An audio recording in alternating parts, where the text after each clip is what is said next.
এখন আমরা পড়ব পরিবেশ কূটনীতির গল্প। পরিবেশ কূটনীতি মানে কি? এই যে পৃথিবী আমরা দিন দিন গরম হয়ে যাচ্ছে, বৈশ্বিক উষ্ণায়ন বৃদ্ধি পাচ্ছে, এটার কারণ কি? এটার ফলে পৃথিবীতে কি কি ধরনের সমস্যা হচ্ছে, এগুলো নিয়ে বিশ্বব্যাপী অনেকগুলো সম্মেলন হয়েছে, অনেকগুলো চুক্তি হয়েছে। এই চুক্তিগুলো, এই সম্মেলনগুলো নিয়ে পৃথিবীর মধ্যে পরিবেশ কূটনীতির গল্প শুরু হয়েছে।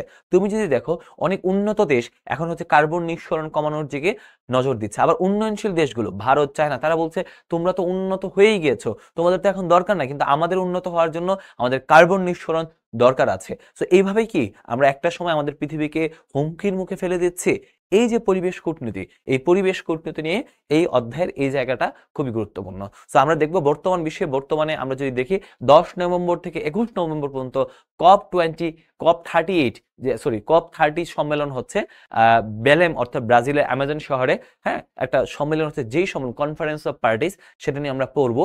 কিন্তু এই সম্মেলনগুলোর উদ্দেশ্য হচ্ছে পৃথিবীকে আমরা বাসযোগ্য করে যাওয়া, পৃথিবীর যে পরিবেশকে বাঁচিয়ে রাখা। তো আমরা যদি দেখো এখানে পরিবেশ বিষয়ক সম্মেলন বা প্রোটোকল বা চুক্তি কনভেনশনগুলো আমরা দেখব। গ্লোবাল জিরো, অর্থাৎ গ্লোবাল জিরো হচ্ছে 25 বছরের মতো বিশ্বকে পরমাণু অস্ত্র মুক্তিকরণ কর্মসূচি চালু হয় 2008 সালে, যে আমরা বিশ্বকে পরমাণু অস্ত্র মুক্তকরণ কর্মসূচি, এই পরমাণুর বিভিন্ন টেস্ট করানোর ফলে কিন্তু আমাদের পৃথিবীর যে উষ্ণতা বা পৃথিবীর অনেক বেশি পরিবেশের ক্ষতি হচ্ছে। তারপরে গ্রিন সার্টিফিকেট, কার্বন ডাইঅক্সাইড হ্রাসের লক্ষ্যে ডেনমার্কে প্রবর্তিত হয়। সো ডেনমার্ক কি করছে, বলছে যে ভাই, আমি যদি কার্বন ডাইঅক্সাইড হ্রাস করতে পারো, তাহলে আমরা কি করতে হবে, তোমাকে একটা সার্টিফিকেট দিব। গ্রিন পার্টি কিন্তু পৃথিবীর অনেকগুলো দেশে গ্রিন পার্টি তারা রাজনীতি করে। গ্রিন পার্টির যে একটা রাজনৈতিক দল নিউজিল্যান্ডের ভ্যালুস পার্টিকে পৃথিবীর প্রথম গ্রিন পার্টি বলা হয়। ইউরোপে এই পার্টিটা অনেক অনেক পপুলার, জার্মানিতে আছে, আর অনেকগুলো দেশে গ্রিন পার্টি কিন্তু অ্যাক্টিভ। গ্রিন পার্টির কাজ হচ্ছে আমরা পৃথিবীর পরিবেশটাকে বাঁচাবো। গ্রিন ব্যাংকিং, কাগজবিহীন ব্যাংকিংকে বলতেছে গ্রিন ব্যাংকিং, যে আমরা গ্রিন ব্যাংকিংটা আমাদের দরকার। কারণ এই গ্রিন ব্যাংকিং এর মাধ্যমে এই যে কাগজ কোত্থেকে আসে, কাগজ উদ্ভিদ থেকে তো আসে, কাগজ তো গাছ থেকে আসে, অর্থাৎ কাঠ থেকে আসে অথবা বাঁশ থেকে আসে। কাগজ তৈরির অনেকগুলো প্রসেস আছে। তো সেক্ষেত্রে এগুলো কিন্তু আমরা যত বেশি কাগজের ইউজ করবো, তত বেশি আমাদের পৃথিবীর যে আমাদের পরিবেশটা আমরা নষ্ট করে ফেলবো। প্রতিবেশ, ইকোলজি বলতে বোঝায় জীবের সাথে পরিবেশের যে সম্পর্ক, এটাই হচ্ছে প্রতিবেশ। অর্থাৎ আমরা যদি দেখি প্রাণী জগতের সাথে প্রাণী জগতের পরিবেশের সঙ্গে অভিযোজনের উপায় নির্দেশ করে। ইকোলজি শব্দটি গ্রিক ভাষার শব্দ। এই শব্দটি সর্বপ্রথম জার্মান বিজ্ঞানী আর্নেস্ট হেকেল তিনি 1866 সালে ব্যবহার করেন। আবার 1866 সালে আলফ্রেড নোবেল কিন্তু ডিনামাইট আবিষ্কার করে। চিন্তা করো, ডিনামাইট, যেটা দিয়ে পাহাড় ধ্বংসের কাজে ব্যবহৃত হইতো। তো আমরা যদি দেখি যে ইকোলজি হচ্ছে তুমি পরিবেশের সাথে কতটুকু খাপ খাইয়ে চলতে পারবা, কতটুকু তুমি মানিয়ে নিতে পারবা, অর্থাৎ পৃথিবীর অন্যান্য পরিবেশের সাথে তোমার যে সম্পর্ক, সেটাই হচ্ছে ইকোলজি। ডার্টি ডজন মানে হচ্ছে 12টি মারাত্মক ক্ষতিকর রাসায়নিককে বলা হয় ডার্টি ডজন, অর্থাৎ 12টা রাসায়নিক পদার্থ, 12টা, তাদেরকে বলে ডার্টি ডজন। এবার রামসার কনভেনশন দেখো, রামসার কনভেনশন হয়েছে কোথায়? এটা ইরানের রামসার শহরে। আমরা যদি দেখি রামসার কনভেনশন হয়েছে, এটা লক্ষ্য ছিল জলবায়ু এবং জলাভূমি সংরক্ষণ। আমাদের পৃথিবীতে অনেকগুলো জলাভূমি আছে। তুমি যদি বাংলাদেশে দেখো, এটা বলে ওয়েটল্যান্ড। আমরা যদি দেখি বাংলাদেশে অনেকগুলো ওয়েটল্যান্ড আছে, যেমন টাঙ্গুয়ার হাওর, আমরা হাকালুকি হাওর, আমাদের এখানে তারপরে সোয়াম ফরেস্ট আছে। সো এরকম অনেকগুলো হাওর বিধৌত অঞ্চল রয়েছে। সো এগুলো জলাভূমিকে আমাদের সংরক্ষণ করা উচিত। তো এটা এই উদ্দেশ্যে যে আমাদের জলাভূমিগুলোকে আমরা হারিয়ে যেতে দিব না, তাই না? এই জন্য কিন্তু আমরা বারবার ফিরে যাই আমার এই জলাভূমিতে। সো আমরা যদি দেখি আমরা যে 1971 সালে আমরা যদি দেখি রামসারে এই কনভেনশনটা হয়েছে। সো এই কনভেনশন কার্যকর হয়েছে 1975 সাল থেকে। বাংলাদেশে 2টা রামসার সাইট আছে, যে সুন্দরবন 1992 সালে, টাঙ্গুয়ার হাওর 2000 সালে, যে রামসার সাইট হিসেবে অন্তর্ভুক্ত হয়। যে না, রামসার সাইট মানে কি? রামসার সাইট মানে হচ্ছে যে এই সাইটগুলোকে বাঁচিয়ে রাখতে হবে। তারপরে ভিয়েনা কনভেনশন কেন হয়েছিল? For the protection of ozone layer. এই যে ওজোন স্তরের যে ক্ষতি হচ্ছে, ওজোন স্তর যে আস্তে আস্তে ক্রমহ্রাসমান হারে ওজোন স্তরটা যে নষ্ট হয়ে যাচ্ছে। ওজোন স্তর মানে কি? ওজোন স্তর হচ্ছে পৃথিবীর উপরে একটা, আমরা যদি দেখি এরকম পৃথিবীর উপরে, ধরো এটা হচ্ছে পৃথিবী, এই পৃথিবীর উপরে চাদরের মতো একটা স্তর আছে, যেটা দিয়ে সূর্যের অতি বেগুনি রশ্মি এটা হচ্ছে কি আটকায় দেয়। সো এই ওজোন স্তরটা আস্তে আস্তে ক্ষতি হওয়ার ফলে, ছিদ্রায়িত হওয়ার ফলে যে সূর্যের যে ক্ষতিকর রশ্মিটা এটা পৃথিবীর মধ্যে পড়তেছে এবং জীববৈচিত্র্য নষ্ট হয়ে যাচ্ছে। তো এটার লক্ষ্যে ভিয়েনা এবং অস্ট্রিয়ার রাজধানী ভিয়েনাতে 1985 সালে এটা কিন্তু গৃহীত হয় এবং 1988 সাল থেকে এটা কার্যকর হয়। বাংলাদেশ 1990 সালে এটা হচ্ছে সমর্থন করে কি, যে ভিয়েনা কনভেনশন কেন এটা, for the protection of ozone layer, ozone স্তরটাকে তোমার হচ্ছে বাঁচিয়ে রাখার জন্য। UNFCCC, united nation framework convention on climate change, যখন আমরা পড়বো 1992 সালে আমরা যদি দেখি ব্রাজিলের রিও ডি জেনিরো শহরে বিশ্ব ওয়ার্ল্ড আর্থ সামিট, বিশ্ব ধরিত্রী সম্মেলন হয়েছিল। সেই সম্মেলনে পৃথিবীর হাজার হাজার মানুষ সেখানে কি হয়েছে, জড়ো হয়েছে। তারা চিন্তা করেছে যে পৃথিবীতে আমাদের কি দরকার, আমরা পৃথিবীকে বাঁচিয়ে রাখতে চাই। বিভিন্ন এনজিও কর্মী, বিভিন্ন দেশের রাষ্ট্রপ্রধান, তারা সবাই এসে বলছে না, this is high time, we have to protect our planet. Okay, so আমাদের এই প্ল্যানেটটা প্রোটেক্ট করার জন্য তখন তারা 1995 সাল থেকে united nation framework convention on climate চেঞ্জটা এটা হচ্ছে চালু হয়, যেটা হচ্ছে এটা প্রস্তুত হয় আমরা যদি দেখি 1992 সালে নিউ ইয়র্কে এটা স্বাক্ষর করা হয়। 1992 সালের ধরিত্রী সম্মেলন, যেটা রিও ডি জেনেরিওতে হয়েছিল ব্রাজিলে, এবং এটা কার্যকর 1995 সাল থেকে। এবং বাংলাদেশ, এটা আমরা যদি দেখি বাংলাদেশ হচ্ছে এটা স্বাক্ষর করে 1992 সালে এবং অনুমোদন করে 1994 সালে। মূল কাজ কি, বার্ষিক জলবায়ু সম্মেলন আয়োজন। এই যে ইউএনএফটিসির কাজ হচ্ছে বার্ষিক জলবায়ু সম্মেলন আয়োজন। এটা এখন কোথায় হইতেছে, এটাকে বলে বার্ষিক জলবায়ু সম্মেলন বলে কনফারেন্স অফ পার্টিস অন কি, on UNF, United nation framework convention on climate change. এই কনফারেন্সের পার্টি যারা আছে তাদের সবাইকে বছরে একবার তারা বসে বিশ্বের জলবায়ু নিয়ে তারা কথা বলে। উদ্দেশ্য গ্রিন হাউস গ্যাস কমানো। গ্রিন হাউস গ্যাস কি, যেমন CFC, chlorofluorocarbon, methane gas, আর এরকম অনেকগুলো গ্যাস আছে যে গ্যাসগুলো গ্রিন হাউস গ্যাস হিসেবে পরিচিত। ওকে, তারপর হচ্ছে জীব বৈচিত্র্য কনভেনশন, যেটা বলে কনভেনশন অন বায়োলজিক্যাল ডাইভার্সিটি, যেটা হচ্ছে রিও কনফারেন্স নামে পরিচিত 1992 সালে। এটা কার্যকর হয়েছে 1993-এ। আমরা যদি দেখি রিও ডি জেনেরিও ব্রাজিলের শহর, এবং বাংলাদেশ 1993 সালে এটা অনুমোদন দেয়। এবং আমরা যদি দেখি এই কনভেনশনটি বাস্তবায়নের জন্য 2000 সালে কার্টাগানা প্রোটোকল, আমরা যদি দেখি কার্টাগানা হচ্ছে কলম্বিয়ার একটা শহর, কলম্বিয়ার একটা শহর হচ্ছে কার্টাগানা, কলম্বিয়ার শহর। পরীক্ষার প্রশ্ন আসতে পারে যে কার্টাগানা প্রোটোকল কত সালে, 2000 সালে, কলম্বিয়ার একটা শহর। এবং 2010 সালে নাগোয়া প্রোটোকল স্বাক্ষরিত হয়। তো কার্টাগানা প্রোটোকলটা খুবই গুরুত্বপূর্ণ। কেন গুরুত্বপূর্ণ, যে আমার যে জীববৈচিত্র্য নষ্ট হয়ে যাচ্ছে, আমার পান্ডা হারিয়ে যাচ্ছে, তো আমার পান্ডাগুলোকে বাঁচাইতে হবে। আমার হচ্ছে এই যে পৃথিবীর মধ্যে অনেক স্পেসিস তারা একদম নিশ্চিহ্ন হয়ে যাচ্ছে, সেগুলো আমাদের বাঁচাইতে হবে। তো আমরা যদি কুক আইল্যান্ড এবং নিউ দ্বীপপুঞ্জ কোন সাগরে, আমরা দেখি এটা হচ্ছে প্রশান্ত মহাসাগরের দুইটা আইল্যান্ড, কুক আইল্যান্ড নিউজিল্যান্ডের কাছে। তারপরে জলাশয় সংক্রান্ত সংরক্ষণের উদ্দেশ্যে স্বাক্ষরিত সনদের নাম কি, আমরা একটু আগে পড়ছি মেরিডা না রামসার, হ্যাঁ ভিয়েনা রিও না, এই দুইটা না, আমরা রামসার কনভেনশন হচ্ছে আমরা কি দেখছি যে জলাশয়কে সংরক্ষণ করার জন্য এটা বলা হয়েছে। তারপর আমরা যদি দেখি যে স্টকহোম সামিট হচ্ছে পৃথিবীর প্রথম পরিবেশ বিষয়ক সম্মেলন। পরিবেশ বিষয়ক অনেকগুলো সম্মেলন হয়েছে, তার মানে সবার প্রথম যে সম্মেলনটা হয়েছে 1972 সালে, খুবই গুরুত্বপূর্ণ। 1972 সালে পৃথিবীর পরিবেশকে বাঁচানোর জন্য আমরা যদি দেখি যে পরিবেশ বিষয়ক একটা সম্মেলন হয়েছে। এর আগে সাইলেন্ট স্প্রিং একটা গ্রন্থ লিখছেন রেচেল কারসন, সাইলেন্ট স্প্রিং মানে নীরব বসন্ত মানে কি, যে উনি রেচেল কারসন নামে এক ভদ্রলোক সাইলেন্ট স্প্রিং নামক গ্রন্থ বা নীরব বসন্তে তিনি দেখাইছেন যে দেখো তুমি যে পৃথিবীকে এমন ভাবে ব্যবহার করছো, এই যে তুমি রাসায়নিক দ্রব্য ব্যবহার করতেছো, তুমি ইনসেকটিসাইড ব্যবহার করতেছো, তুমি পেস্টিসাইড ব্যবহার করতেছো, অর্থাৎ রাসায়নিক কেমিক্যাল ব্যবহারের পরে তোমার পোকামাকড় সহ পৃথিবীর অনেক তোমার প্রয়োজনীয় যে অনেক যে হচ্ছে তোমার পশু পাখি মারা যাচ্ছে। সো সেই কারণে বসন্ত আসতেছে, কিন্তু বসন্তের সে আগমনে তোমার হচ্ছে সে আগমনী বার্তাটা আমরা অনুভব করতে পারতেছি না, কারণ সে পাখিগুলো এই রাসায়নিক পদার্থকে মারা যাচ্ছে। তো এইটার বিরুদ্ধে কিন্তু তিনি প্রথম যে তার বই সাইলেন্ট স্প্রিং লিখছেন। পরবর্তীতে আমরা দেখতে পাই যে পৃথিবীর প্রথম তিনি যে পরিবেশ নিয়ে জনসচেতনতার মূলক বা এই বইটা লিখছেন, এবং পরবর্তীতে আমরা দেখতে পাই এই বইটার প্রভাবে আমেরিকাতে কথা হইতে থাকলো, পুরো বিশ্বের মধ্যে এটা নিয়ে কথাবার্তা হয়েছে। এবার আমরা যদি বিশ্বের প্রথম পরিবেশ সম্মেলন হয়েছে কোথায়, স্টকহোমে, এবং এটা স্টকহোম সুইডেনের রাজধানী স্টকহোম।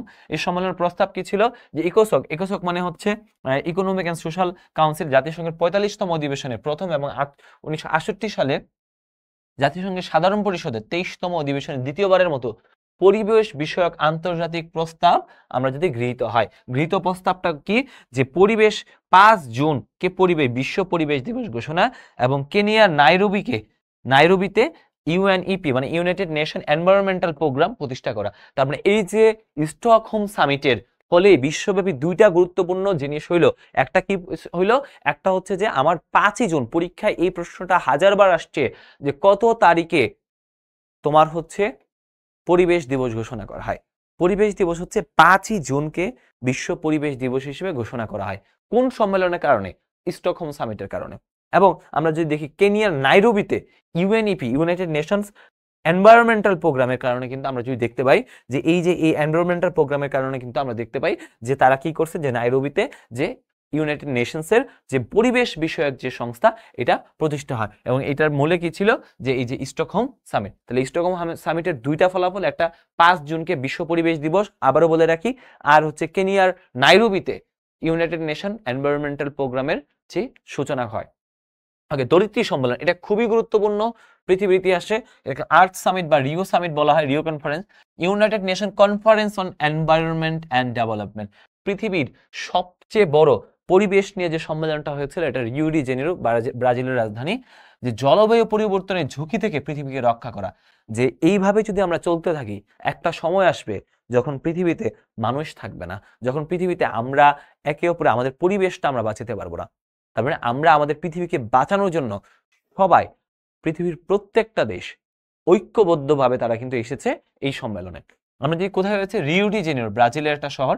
আমরা যে এই সম্মেলনে 179টা দেশের, আমরা যদি 179টা দেশের প্রতিনিধি, এখানে প্রায় হাজার 10-12 হাজার প্রতিনিধি তারা কিন্তু এখানে এসেছিল।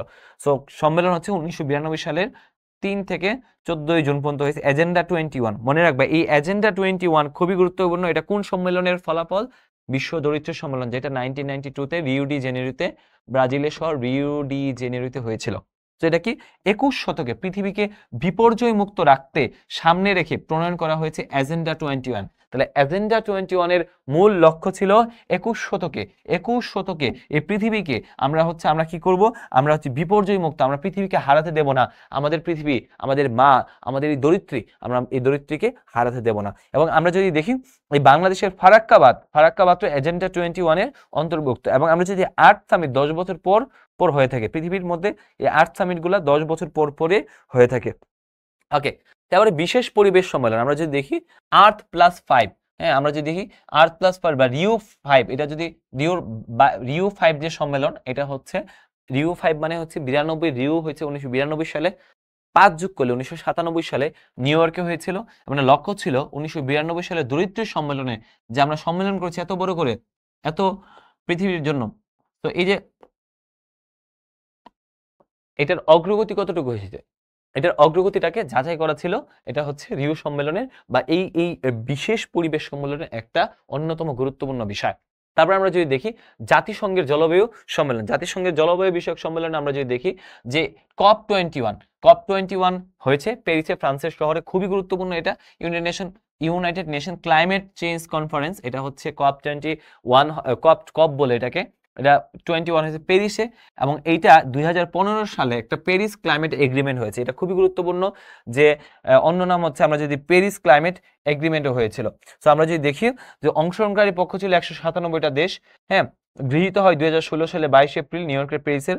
এবং প্যারিস এগ্রিমেন্ট স্বাক্ষর করে UNFCCC ভুক্ত, FCCC ভুক্ত 195টা দেশ। এবং এটাকে ওই সম্মেলনে আমরা প্যারিস ক্লাইমেট এগ্রিমেন্ট কি হয়, প্যারিস ক্লাইমেট এগ্রিমেন্ট স্বাক্ষর হয়। এই প্যারিস ক্লাইমেট এগ্রিমেন্টের মূল কথা ছিল কি জানো, যে আমরা পৃথিবীতে আমাদের যে বৈশ্বিক উষ্ণায়ন, যে গ্লোবাল ওয়ার্মিং বাড়তেছে, এটাকে আমি আগামী 1 দশকে আমরা কি করতে পারি, এটাকে 1 ডিগ্রির মধ্যে রাখা, আমরা এটা কমায় নিয়ে আসা। যে উষ্ণতা কমাবো।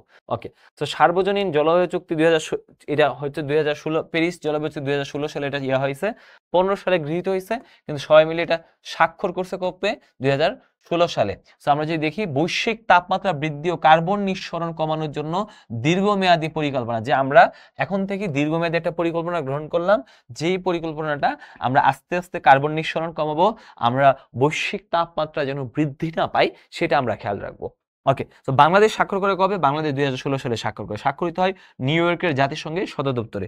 প্রথম স্বাক্ষরকারী দেশ ফ্রান্স এবং সর্বশেষ হচ্ছে ইরাক স্বাক্ষর করে, এবং এটাকে বলা হয় জলবায়ু সংক্রান্ত প্রথম সার্বজনীন চুক্তি। তাহলে জলবায়ু সংক্রান্ত প্রথম সার্বজনীন চুক্তি পাশ হয় 2015 সালে, যেটাকে প্যারিস ক্লাইমেট এগ্রিমেন্ট বলা হয়, আর যেটা স্বাক্ষর হয় 2016 সালে। কোথায়? জাতিসংঘের, আমরা যদি দেখি জাতিসংঘের সদর দপ্তরে। এবং 22 এপ্রিল থেকে বিশ্ব ধরিত্রী দিবস পালন, যে ধরিত্রী দিবস, বিশ্ব ওয়ার্ল্ড আর্থ ডে পৃথিবী দিবস, আর্থ ডেটে কিন্তু এটা স্বাক্ষর হয়েছে 22 এপ্রিল, মনে রাখবো 22 এপ্রিল বিশ্ব বা ধরিত্রী দিবস। ওকে, সো COP27 দরকার না এখন, এটা COP27 তখন ছিল। এখন আমরা যদি দেখি, আমরা এখন COP30 দেখবো। COP27 শেষ, COP27 নিয়ে শেষ। এবার আমরা COP30, আমরা যদি দেখি COP30, সো COP30 কই হচ্ছে? COP30 হচ্ছে COP30 নিয়ে আমি গতকালই একটা ইউটিউবে ভিডিও দিচ্ছি, সবাই দেখে নিও। COP30 হচ্ছে তোমার ব্রাজিলের শহর, ব্রাজিলের বেলেম শহরে। আমরা যদি ব্রাজিলের শহর বেলেম হচ্ছে অ্যামাজনের একটা শহর, বেলেম শহর ব্রাজিল। কত তারিখ শুরু হয়েছে? আজকে মানে সম্মেলনের দ্বিতীয় দিন, বা সম্মেলনের, সরি আজকে না, মানে সম্মেলনের দ্বিতীয় দিন চলতেছে। যে আমরা যদি দেখি যে নভেম্বর থেকে শুরু হয়েছে। আমরা যদি ব্রাজিলের বেলেম শহর, এটা কোথায়? ব্রাজিলে। সময়টা কখন? 10 নভেম্বর থেকে 2 সপ্তাহ ব্যাপী চলে নর্মালি, নভেম্বর থেকে 21 নভেম্বর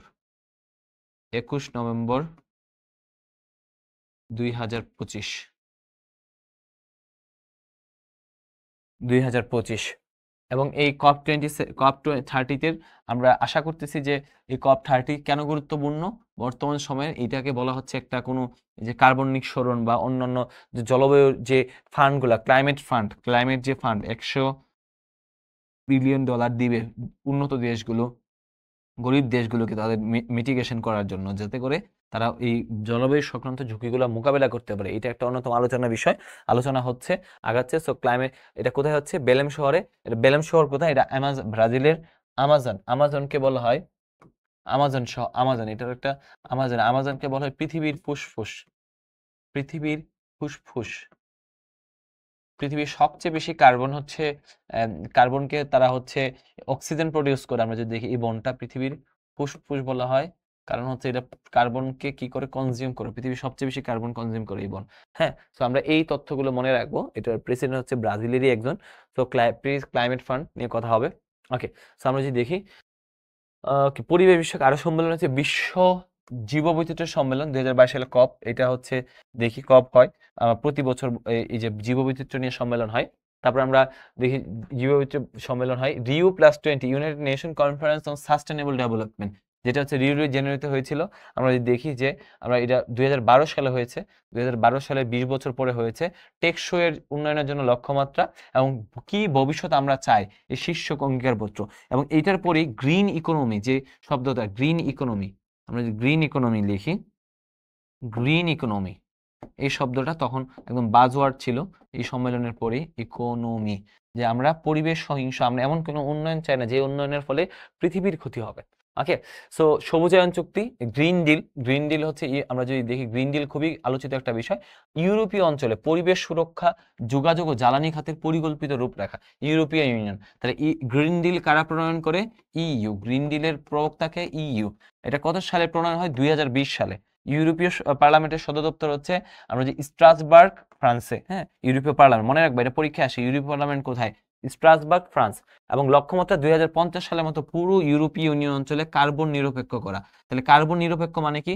কার্বন নিরপেক্ষ মানে যে যত পরিমাণ কার্বন তারা নিঃসরণ করে, ঠিক তত পরিমাণ কার্বনই তারা হচ্ছে কনজিউম করে। অর্থাৎ বিভিন্ন গাছপালা থাকার কারণে কিন্তু কার্বনটা নিরপেক্ষ হয়ে যায়। যে আমি 100 কেজি কার্বন দিলাম, যে পরিমাণ গাছ রোপণ করলাম, এটা 100 কেজি কার্বনটাকে, এটা সমান মানে নিউট্রাল। ওকে, সো আবার আমরা আর্থ সামিট গুলো একটু দেখবো। তাহলে প্রথম বিশ্ব সম্মেলন আমরা যদি প্রথম আর্থ সামিট হচ্ছে 1992 সালে কোথায় হয়েছে? রিও ডি জেনিরো, যেটা হচ্ছে আমরা ধরিত্রী সম্মেলন নামে পরিচিত। দ্বিতীয় আর্থ সামিট হচ্ছে 2002 সালে, যেটা জোহান্সবার্গে হয়েছে আফ্রিকাতে, তারপরে এটা হচ্ছে রিও প্লাস 10 বলা হয়। তৃতীয় আর্থ সামিট হচ্ছে তোমার হচ্ছে 2012 সালে রিও ডি জেনিরোতে। আবার চতুর্থ আর্থ সামিট হচ্ছে 2022 সালে স্টকহোম সুইডেনে হয়েছে। অর্থাৎ প্রতি 10 বছর পরে পরে এটা এই আর্থ সামিট গুলো হয়। 10 বছর পরীক্ষায় প্রশ্ন আসতে পারে কত বছর পরে পরে, 10 বছর পরে পরে আর্থ সামিট গুলো হয়। টেকসই উন্নয়ন বিষয়ক সম্মেলন হয়েছে আমরা যদি দেখি 1997 সালে হয়েছে স্টকহোম সামিটে। টেকসই উন্নয়ন শব্দটি প্রথম, এই যে আমরা যদি দেখি যে সাস্টেনেবল ডেভেলপমেন্ট গোলস এসডিজি, এটা প্রথম কিন্তু যে 1972 সালে স্টকহোম সামিটে কিন্তু এটা উত্থাপিত হয়েছে। সামিটে 1992 বলছে, এটা হচ্ছে 1972 সালে স্টকহোম সামিট। 2002 সালে আমরা যদি দেখতে পাই জোহান্সবার্গে টেকসই উন্নয়ন নিয়ে প্রথম সম্মেলন হয়েছে। এবং আমরা যদি দেখি 2015 সালে নিউ ইয়র্কে টেকসই উন্নয়ন লক্ষ্যমাত্রা সম্মেলন হয় এসডিজি। এখন কিন্তু এসডিজি লক্ষ্যমাত্রা কতটা? 17টা। এটা কিন্তু কোত্থেকে? প্রথম এমনিতে আসে নাই, এটার প্রথম ছিল টেকসই উন্নয়নের যে সাস্টেনেবল ডেভেলপমেন্ট। যে সাস্টেনেবল ডেভেলপমেন্ট মানে কি? অর্থাৎ আমরা এমন কোনো উন্নয়ন করব না যে উন্নয়ন আমাদের ফিউচার যে প্রজন্মকে প্রভাবিত করবে, যে উন্নয়ন আমাদের ফিউচার প্রজন্মকে শঙ্কিত করবে, যে উন্নয়ন আমাদের ফিউচার প্রজন্মকে ধ্বংস করে দিবে। সেই কারণে এই 1972 সালে প্রথম স্টকহোম সামিটে টেকসই উন্নয়ন সাস্টেনেবল ডেভেলপমেন্ট শব্দটা প্রথম উচ্চারিত হয়। তারপরে টেকসই উন্নয়ন নিয়ে এরপর একটা সম্মেলন হয়েছে জোহান্সবার্গে আফ্রিকা, এবং 2015 সালে টেকসই উন্নয়ন লক্ষ্যমাত্রা সম্মেলন হয়েছে, এবং যেটা দিয়ে এসডিজি বাস্তবায়িত হয়েছে। তো আমরা যদি দেখি জীববৈচিত্র্য বিষয়ক সম্মেলন COP 20 কোথায় 15 কোথায় অনুষ্ঠিত হয়? এটা হচ্ছে কানাডাতে অনুষ্ঠিত হয়েছে। কোন ঘটনার কারণে ধরিত্রী সম্মেলন হচ্ছে সূচনা হয়? এটা হচ্ছে জলবায়ু পরিবর্তনের কারণে। এটা ঢাকা বিশ্ববিদ্যালয়ে আসছে ঘ 2021-20 জলবায়ু পরিবর্তনের কারণে কিন্তু যে ধরিত্রী সম্মেলনে সূচনা হয়েছে। তারপরে এজেন্ডা 21 কোন সংস্থা গ্রহণ করে? এটা হচ্ছে আমরা যে ইউনাইটেড নেশন, এজেন্ডা 21 হচ্ছে ইউনাইটেড নেশনসের একটা গ্রহণ করা প্রকল্প। এবার আসি আমরা কিয়োটো, কিছু প্রোটোকল আছে। প্রোটোকল মানে কিছু নিয়ম, প্রোটোকল মানে কিছু ব্যবস্থা। তো প্রোটোকল মানে কি? যে কিছু নীতিমালা। প্রোটোকল অনেক সময় যায় না, প্রোটোকল মানে হচ্ছে নীতিমালা, নীতিমালা, নিয়ম, তাই না? এগুলো হচ্ছে প্রোটোকলস। আমরা যদি দেখি Kyoto protocol to the United Nations framework convention on climate change, এটা খুবই গুরুত্বপূর্ণ। কিয়োটো হচ্ছে ফ্রান্সের একটা শহর। আমরা যদি দেখি জাপানের প্রাচীন, আমরা যদি দেখি এটা হচ্ছে 1997 সালে 11 ডিসেম্বর এটা স্বাক্ষর হয়। সো এই প্রশ্নটা শতবার আসছে, শত পরীক্ষায়, যে কিয়োটো প্রোটোকল কোথায় হয়েছে।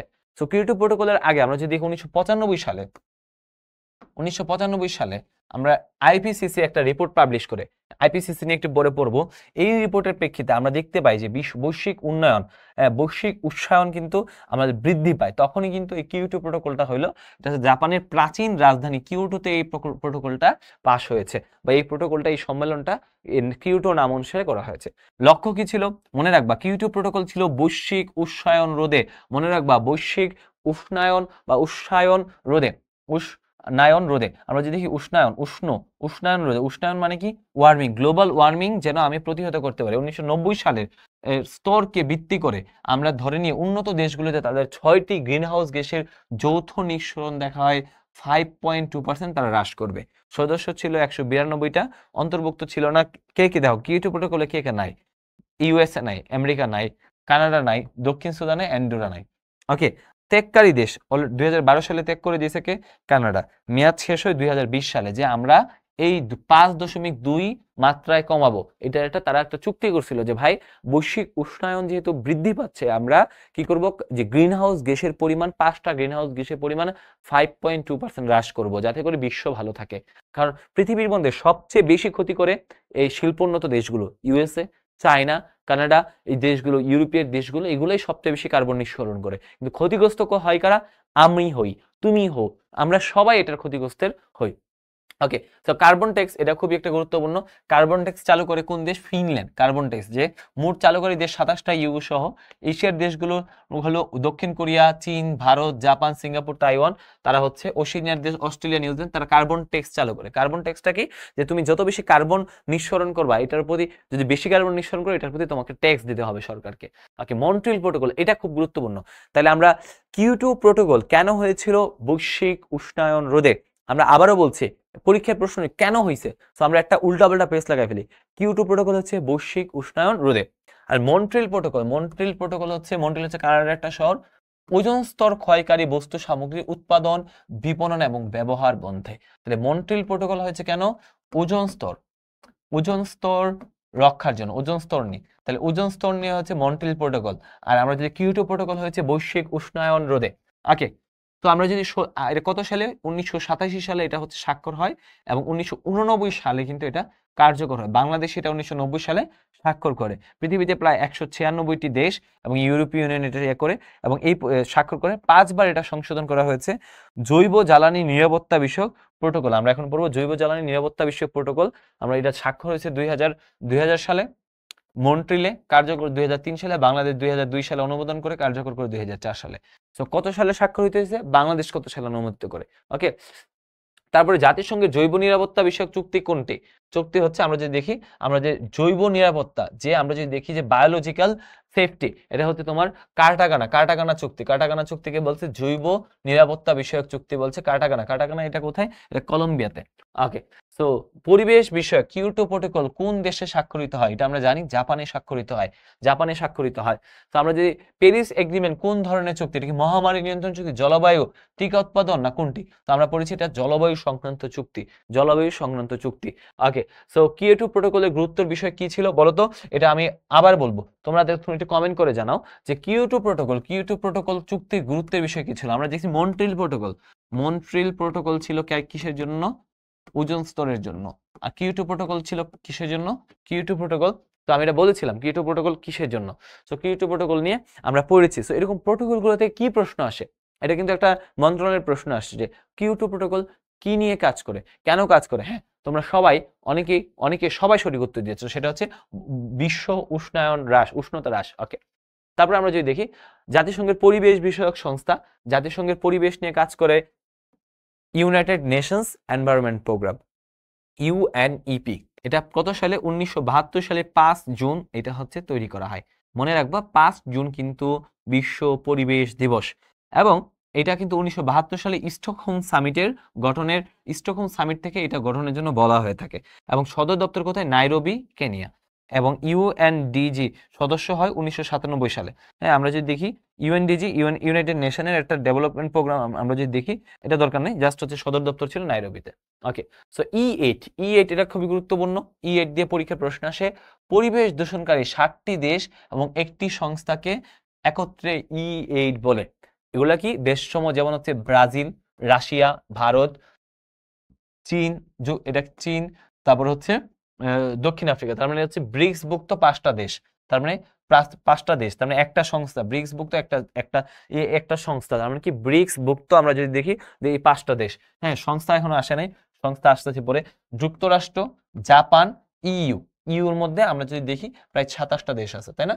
তো আমরা যদি করে 7টা দেশ কি কি দেখো, একটা ব্রাজিল, রাশিয়া 2, ভারত 3, চীন 4, দক্ষিণ আফ্রিকা 5, 6 নম্বর হচ্ছে যুক্তরাষ্ট্র, 7 নম্বর হচ্ছে আমরা জাপান। 7টা দেশ আর একটা হচ্ছে সংগঠন নিয়ে আমরা যদি দেখি, তো এটা হচ্ছে কি হয়েছে? E8। সো E8 হচ্ছে পরিবেশ দূষণকারী। পরীক্ষার প্রশ্ন আসবে পরিবেশ দূষণকারী কোন পরিবেশ দূষণকারী দেশ, মানে দেশ সংস্থা কোনটা? হচ্ছে E8। ওকে, এই 8টি দেশকে বিশ্ব গ্রিন হাউস গ্যাসের, এই 8টা দেশ মিলে পৃথিবীর 70% গ্রিন হাউস গ্যাস নিঃসরণ করে। চিন্তা করো, পৃথিবীর 8টা দেশ মিলে বা এই 8টা জিনিস মিলে E8 মিলে 70% না, বাকি 30% পৃথিবীর প্রায় 180টা দেশ মিলে করে। ওকে, লানিনা এলনিনো এটা খুবই গুরুত্বপূর্ণ পরিবেশ নিয়ে। লানিনা হলো লিটল গার্ল, এটা একটা হচ্ছে তোমার স্প্যানিশ শব্দ, নিনা।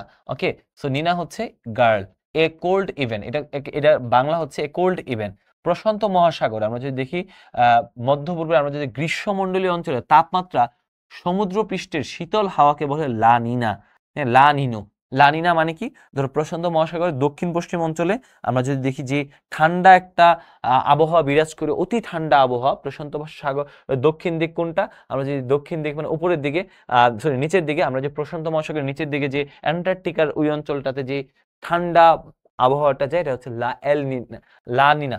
ওকে, আর এটা যদি আমরা যে এল নিনো মানে হচ্ছে এ লিটল বয় বা ক্রিস্টেল। প্রশান্ত মহাসাগরের গ্রীষ্মকালীয় গরম পানির যে পশ্চিম দিক থেকে পূর্ব দিকে অবস্থান করে পরিবর্তনকে এল নিনো বলে। এল নিনো হচ্ছে গরম, অর্থাৎ আমাদের অনেক সময় দেখা যায় যে প্রশান্ত মহাসাগরের একটা পাশে অঞ্চলগুলো, আমরা মধ্য পশ্চিম প্রশান্ত মহাসাগর অঞ্চলে অনেক গরম দেখা যায়। ধরো তোমাদের নর্মালি হচ্ছে স্প্যানিশ কান্ট্রিগুলো, ধরো হচ্ছে উরুগুয়ে, প্যারাগুয়ে, আর্জেন্টিনা, ব্রাজিল, ওইগুলোতে কিন্তু আমরা দেখি গরম আবহাওয়া দেখি। ওকে, তো ওয়ার্ল্ডকে বিশ্ব আবহাওয়াকে নিয়ে একটা সংগঠন আছে, ওয়ার্ল্ড মেট্রোলজিক্যাল অর্গানাইজেশন। এটা 1950 সালে স্থাপিত হয় এবং 1947 সালে আবহাওয়া কনভেনশন কিন্তু এটা তারা প্রণয়ন করে এবং তাদের সদর দপ্তর হচ্ছে জেনেভাতে। সদস্য 193টা দেশ। জিসিএফ, জাতিসংঘের জলবায়ু গ্রিন ক্লাইমেট ফান্ড, এটা খুবই গুরুত্বপূর্ণ। গ্রিন ক্লাইমেট ফান্ড অর্থাৎ আমাদের এই পৃথিবীকে আমরা যদি দেখি যে ক্লাইমেট ফান্ড হচ্ছে আমাদের দরকার, কারণ আমাদের তো জলবায়ু পরিবর্তনের আমরা হচ্ছে বিরূপ প্রভাবের শিকার। সো এই গ্রিন ক্লাইমেট ফান্ড বা জাতিসংঘের জলবায়ু পরিবর্তন তহবিলটা গঠন করা হয়েছে। তো আমরা 2010 সালে সদর দপ্তর হচ্ছে সংদো ইনসিয়ান, দক্ষিণ কোরিয়াতে। জিসিএ অর্থাৎ গ্রিন ক্লাইমেট ফান্ড থেকে বাংলাদেশ $250 মিলিয়ন বা 25 কোটি ডলারের একটি প্রকল্প সহযোগিতা পেয়েছে। তো আমরা দেখাইছি, দেখো ভাই, তোমরা নিঃসরণ করো, তোমরা গ্যাস নিঃসরণ করো, কিন্তু এটার ক্ষতিগ্রস্ত হই আমরা। তো এটা তো কোনোভাবে হইতে পারে না। তোমরা এত আকাম করবা, আর এটার হচ্ছে ভুক্তভোগী হবো আমরা। সেক্ষেত্রে তোমাদের থেকে আমাদের সহযোগিতা অবশ্যই লাগবে, কারণ আমরা তো নিষ্করণ এত বেশি করতেছি না, আমরা করতেছি, বাট তোমরা সবচেয়ে বেশি করতেছো। ওকে, তো আইপিসিসি, এটা নিয়ে একটু আগে কথা বলতেছিলাম, এটা খুবই গুরুত্বপূর্ণ, মানে খুবই গুরুত্বপূর্ণ। আইপিসিসি মানে হচ্ছে inter governmental panel on climate change, অর্থাৎ মানব সৃষ্ট জলবায়ু পরিবর্তন নিয়ে কাজ করা জাতিসংঘের একটা নেটওয়ার্ক। তার মানে এইটা কি করে, ধরো পৃথিবীর মধ্যে আমরা যে জলবায়ু বিভিন্ন পরিবর্তন হচ্ছে, যেমন গ্লোবাল ওয়ার্মিং, তারপর হচ্ছে সমুদ্র পৃষ্ঠের উচ্চতা বৃদ্ধি, ওজোন স্তরের ক্ষয়, depletion of ozone spare. So এই জিনিসগুলো নিয়ে তারা একটা রিপোর্ট পাবলিশ করে। পৃথিবীর প্রত্যেকটা দেশ থেকে একজন করে প্রতিনিধি তারা এখানে পাঠায়, এবং ওই বিভিন্ন পৃথিবীতে যারা এই আবহাওয়া নিয়ে, তারপর হচ্ছে এই ক্লাইমেট চেঞ্জ নিয়ে বিভিন্ন বিজ্ঞানী যারা কাজ করে, সবাই মিলে এই আইপিসিসি রিপোর্টটা করে। এবং আইপিসিসি রিপোর্টটা হচ্ছে পৃথিবীর সবচেয়ে অথেন্টিক আবহাওয়া জনিত বা জলবায়ু সমৃদ্ধ রিপোর্ট। এবং তারা যে রিপোর্টটা দেয়, এটা খুবই তারা যে রিপোর্ট যখন দেয়, রিপোর্টের পরপরই তখন পৃথিবী একটা না একটা স্টেপ নেয়। তো আমরা যদি দেখি 1988 সালে এটা হচ্ছে গঠন করা হয়, এবং এটা সদস্য হচ্ছে 195টা। মনে রাখবে, এটা সদর দপ্তর হচ্ছে জেনেভাতে, এবং এটা মূলত কাজ করে কয়েকশো বিজ্ঞানীর সমন্বয়ে মানব সৃষ্ট জলবায়ু পরিবর্তনের প্রভাব নিয়ে প্রতিবেদন তৈরি করা। তারা প্রতিবেদন তৈরি করে দেখায় যে দেখো পৃথিবীতে আসলে কি চলতেছে। তো নোবেল, এই আইপিসিসি 2007 সালে নোবেল শান্তি পুরস্কার লাভ করে। তখন প্রধান ছিলেন মার্কিন সাবেক প্রেসিডেন্ট আল গোর। তো আমরা যদি দেখি আল গোর, তিনি মার্কিন সাবেক ভাইস প্রেসিডেন্ট, এটার তখন প্রধান ছিলেন। আমরা যদি দেখি আল গোর, এটা হচ্ছে তখন নোবেল পুরস্কার পেয়েছে। এবং এটার তথ্য এতটাই স্ট্রং, কোনো মার্কিন যুক্তরাষ্ট্র চাইলেও এটা রিপোর্টের তথ্য পরিবর্তন করতে পারে না। হ্যাঁ, তারা এতটাই স্বাধীনভাবে রিপোর্ট দেয়। ওকে, গ্রিন পিস। সো আমরা যদি দেখি, আমরা যদি দেখি নেদারল্যান্ড ভিত্তিক একটা পরিবেশ সংস্থা, এটা ঢাকা ইউনিভার্সিটিতে আসছিল। গ্রিন পিস কি করে, এটার আমরা যদি দেখি গ্রিন পিস কোথায় অবস্থিত, নেদারল্যান্ড ভিত্তিক পরিবেশ সংস্থা। আমরা যদি দেখি, এটা সদর দপ্তর, এটা প্রতিষ্ঠা হয়েছে কোথায়, 1971 সালে কানাডাতে।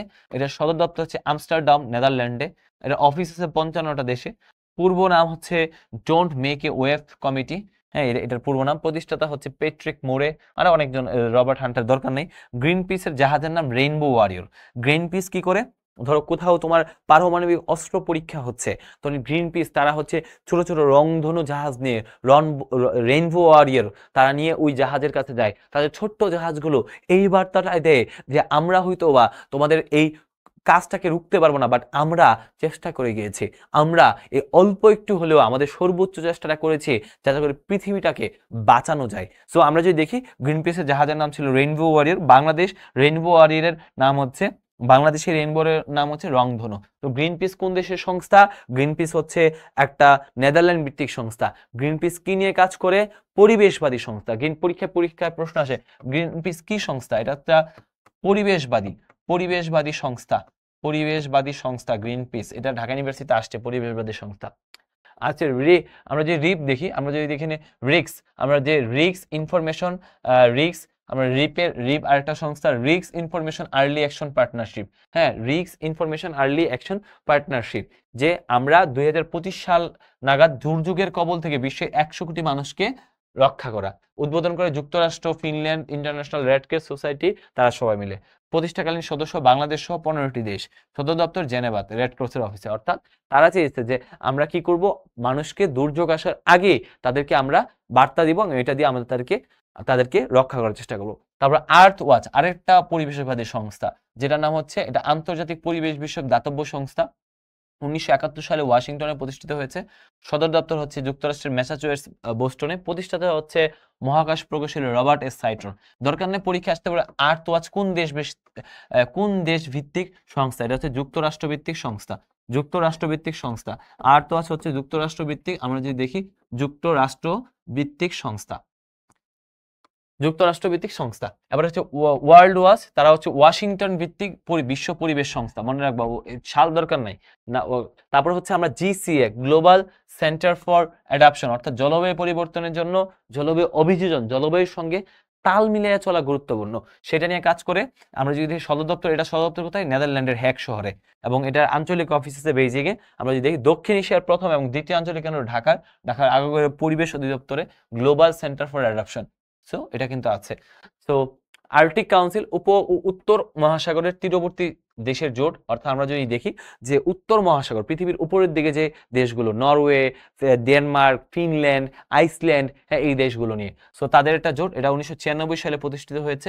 এটা সদর দপ্তর হচ্ছে নরওয়েতে। লক্ষ্য কি? তেল, গ্যাস এবং জলবায়ু পরিবর্তনকে মোকাবেলা করা। সদস্য হচ্ছে 8টা দেশ। আর্কটিক কাউন্সিল খুবই গুরুত্বপূর্ণ। ওকে, জাতিসংঘের কোন সংগঠন কর্তৃক, এটা দরকার নাই। চ্যাম্পিয়ন অফ দ্য আর্থ হচ্ছে ইউএনইপি, দরকার নাই। ওয়ার্ল্ড ওয়াচ কি? যে দেখো, ওয়ার্ল্ড ওয়াচ হচ্ছে পরীক্ষার মধ্যে ওয়াশিংটন ভিত্তিক একটা পরিবেশ সংস্থা। ওয়াশিংটন ভিত্তিক একটা পরিবেশ। গ্রিন পিস কি? একটু কমেন্ট করে জানাও তো, মাত্রই বলাইলাম। সো গ্রিন পিস, আমি বলতেছিলাম এটা সদর দপ্তর কোথায়? আমস্টারডাম। এটা কিন্তু ঢাকা ইউনিভার্সিটি আসছে। নেদারল্যান্ড ভিত্তিক,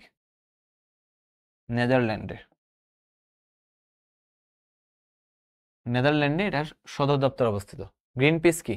গ্রিন পিস কি নিয়ে কাজ করে? এটা কি জাতীয়তাবাদী সংগঠন, না হচ্ছে রাজনৈতিক, মানবতাবাদী, পরিবেশ? মাশাআল্লাহ, মাশাআল্লাহ, এই যে দেখো, সবাই পারতেছো, সেরা, এভরিওয়ান পারতেছে। তো এটাই হচ্ছে আনন্দ আমার, তোমরা পারতেছো। গ্রিন পিস, গ্রিন পিস কোন দেশের পরিবেশ বিশেষ সংস্থা? মাত্র বললাম, বলো। এটা তো সবাই জানার কথা, এটা হচ্ছে নেদারল্যান্ড ভিত্তিক।